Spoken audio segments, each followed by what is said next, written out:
Hey guys, welcome back. So today we're going to be discussing shocks and bleeding out shocks appropriately to enhance the vehicle's responsiveness on the track and drivability, because it does improve when your shocks are properly bled and in good standing. So let's get into that little segment of the video today. I'll see you in a little bit. Hey guys, so this will be a short vid, but we're just talking about cleaning up your shocks and bleeding your shocks appropriately so you get better responsiveness and activity from the vehicle while it's on track, during jumps, during cornering, and so forth. So what we want to do is, after you've removed the shock from the shock tower, we're going to look to remove the spring and the bottom casing here. So let's pull that all the way up so we can get right back into bleeding the shocks. Let's move this.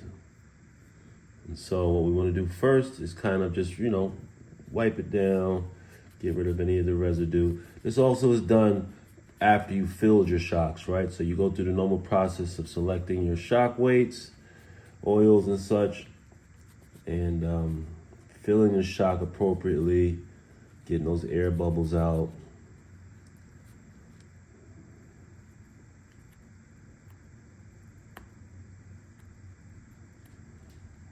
Here we just want to clean and get any of the crazy dirt, debris, residue that gets, caught in these little grooves, when you're taking your car out on the dirt tracks and so forth.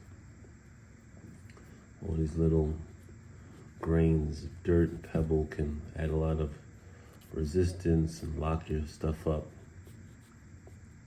so it doesn't function as properly. All right, so here we go. We'll get this portion cleaned up as well. Just a little bit, nothing crazy.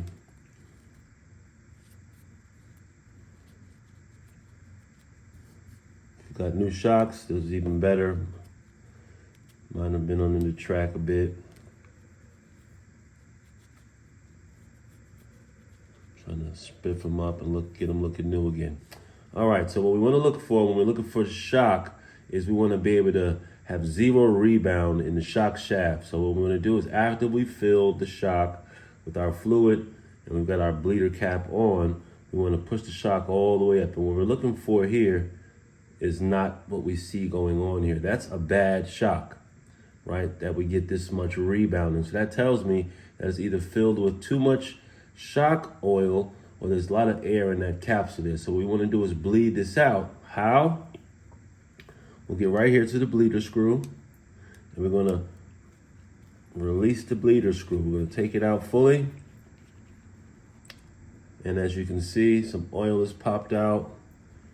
So let's dry that out. And then we want to push that all the way back up. And we're going to lock it in with our ring finger, right? But when we get it fully pressed up, then we're going to put the bleeder screw right. Before we put the bleeder screw back in, let's just dry that hole off the top. Any of that residual shock fluid coming out of the hole there. And then we want to get our screw placed back in. So from here, we're going to squeeze, not fully tightened down. And with that shaft fully pressed in again, now we want to start pumping to see if we're getting the rebound effect. And here we have a dead shock, which is also what we want. So we'll pull that out again. And then once again, we're gonna put the shock to the top. See if we get any more liquid coming out of here, which I don't see. Usually the liquid will start coming out along the side there. And now we wanna fully tighten down on that bleeder screw. Wipe it off a bit, and then check again for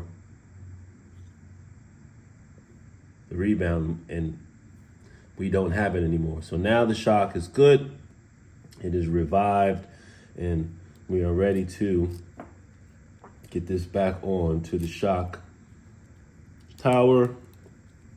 And you should see that your shock responds a lot better on jumps, cornering, so forth.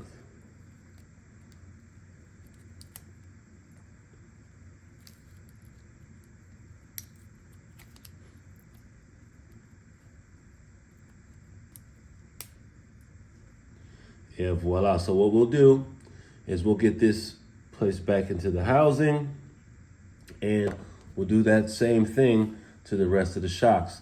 And this is what you basically want to do going forward when you're setting up a brand new shock, or you're just going back through reevaluating your shocks.